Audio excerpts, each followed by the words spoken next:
गुरु कृपा हर हर महादेव चैनल में मैं हरि कुमार गुरु जी आप सभी का स्वागत करता हूं और उम्मीद करता हूं कि आप अवश्य ही ठीक होंगे और आनंदित होंगे। फिर भी अगर कोई परेशानी हो तो मेरे द्वारा बताए गए उपाय से आप लाभ उठा सकते हैं। और किसी भी उपाय को करने से पहले मैंने कई वीडियो में बताया है कि सारथी का होना बहुत ज़रूरी है। किसी को भी अपना सारथी बनाकर, अपना गुरु बनाकर, अपने इष्ट देव को बनाकर, गणपति महाराज को बनाकर, विघ्नहर्ता उन सब का स्मरण करने के बाद ही मेरे बताए उपाय को करें, अवश्य ही फायदा होगा। ये मेरा दृढ़ निश्चय भी है और विश्वास भी है। तो आज की कहानी मैं बताने जा रहा हूँ और उसके बाद में एक उपाय बताऊँगा। जब घर में खांसी होने लगे, कफ वाली खांसी होने लगे, मानसिक परेशानी होने लगे, फेफड़े में दिक्कत आने लगे, सांस लेने में दिक्कत आने लगे, दूधारू पक्षी जो है दूध देना बंद कर दें और जो है ऐसी जो परेशानियां हैं, जब हैंड में पानी आना बंद हो जाए, जब बोरवेल ख़राब होने लगे, तब ये उपाय करना है। किस प्रकार उपाय होगा मैं बताऊंगा इस कहानी सुनाने के बाद। कहते हैं कि एक बार की बात है, कैलाश पर्वत पर माता पार्वती देवी और भोलेनाथ बड़े ही आनंद चिन्ह बैठे हुए थे। सावन का महीना था। उस दौरान कांवरियों का तांता लगना शुरू हो रहा था। तभी माता पार्वती कहने लगी, हे भोलेनाथ, तुम्हारे भक्तों की संख्या तो बढ़ती जा रही है। तो भोलेनाथ इस पर कहने लगे, तुम्हें क्या ईर्षा होने लगी है? बोले, नहीं, मैं जानना चाहती हूँ कि तुम्हारे भक्तों की संख्या इतनी बढ़ती जा रही है, मेरा तो कोई नहीं। तब भोले कहने लगे, ये सब तुम्हारे ही भक्त हैं, मेरा इसमें केवल एक या दो भक्ति है। सारे तुम्हारे को ही चाहने वाले भक्त हैं, मेरा कोई भक्त नहीं है इसमें, जो है केवल एक दो भक्ति है इसमें मेरा। उनने कहा, माता पार्वती हट कर बैठी और कहने लगी, तो इसका निर्णय कैसे हो? तो भोलेनाथ कहने लगे, चलो हम चलते हैं, कांवरिया का समय चल रहा है, रास्ते में जाकर बैठ जाते हैं। मैं कोड़ी का रूप बनाऊंगा और तुम जो है अप्सरा का रूप बना लेना। उन्होंने कहा, ठीक है। और लोगों से कहना, निकलते हुए जितने भी कांवरिया आए उनसे कहना कि मेरे पति हैं ये, अगर इन पर कोई जल चढ़ा दे तो ये ठीक हो जाएगा, इनका ये कुष्ठ रोग जो है वो ठीक हो जाएगा। जो कोड़ी का रूप बना रखा है जो है ये ठीक हो जाएगा, ऐसे लोगों से कहना। अब जब वहाँ जाकर बैठ गए, रास्ते में जो है तो वहाँ कांवरिया निकल के जा रहे थे, तो सब जितने भी कांवरिया निकल रहे थे सब कह रहे थे, अरे दीदी ये हमारे साथ क्यों नहीं चलती हो, तुम जो है इस बुढ़े को क्यों नहीं छोड़ देती हो, हमारे साथ चलो, तुम्हें हम अच्छा से रखेंगे, ऐसे करेंगे वैसे करेंगे। कुल मिला के जितने भी लोग आए सब के सब जो है ऐसे ही आते रहे। और भोलेनाथ बार बार ये कहते रहे, देख लो देवी, तुम्हारे ही सारे भक्त हैं कि ना है।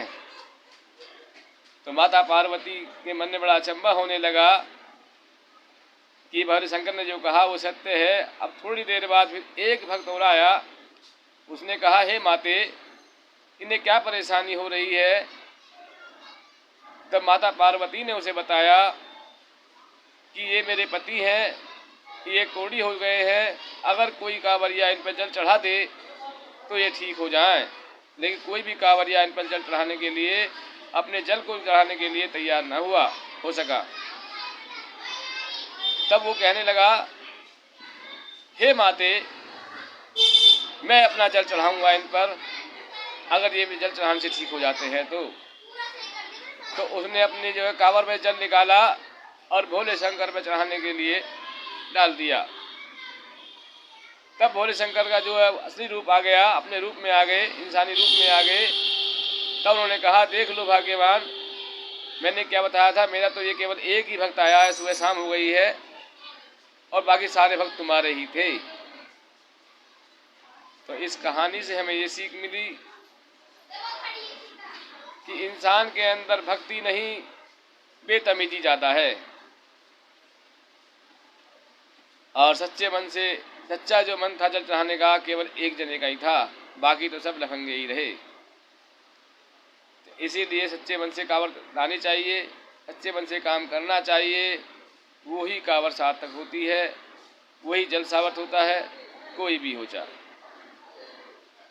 तो उसके बाद अब मैं बताता हूँ जो उपाय मैंने बताया था कि जब मानसिक परेशानी होने लगे, कफ वाली खांसी होने लगे, घर में दिक्कतें आने लगे, सांस लेने में दिक्कत आने लगे, फेफड़ों में परेशानी होने लगे, मलगम होने लगे, घर में जो है दुधारू पंछी दूध देना बंद कर दें या दूध ढोर मरने लगे, तब मेरा ये उपाय करना चाहिए सोमवार के दिन।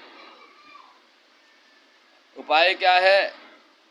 सोमवार के दिन 250 ग्राम चावल और 1 रुपया नगद चावलों के अंदर डालकर और सबके हाथ लगवाकर, घर में अगर ढोरों को परेशानी है तो ढोरों से छुआकर, इंसानों को परेशानी है तो इंसानों को छुआकर, अगर किसी को कफ जा रहा है या खांसी हो रही है या मलगम वाली खांसी हो रही है तो 7 दफ़े उतार के चावलों को भोले शंकर की पिंडी के पास रख के आना चाहिए 16 सोमवार।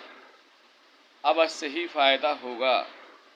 और मैंने पहले कहा है कि फ़ायदा जब ही होगा जब किसी को सारथी बनाकर चलोगे। उस उपाय का किसी को गुरु बना के चलना होगा, उस उपाय का किसी को जो है सारथी बना के चलना होगा, अपने इष्ट देव को मनाना होगा, गणपति महाराज को मनाना होगा, विघ्नहर्ता को जो है, तब ये उपाय सार्थक होगा।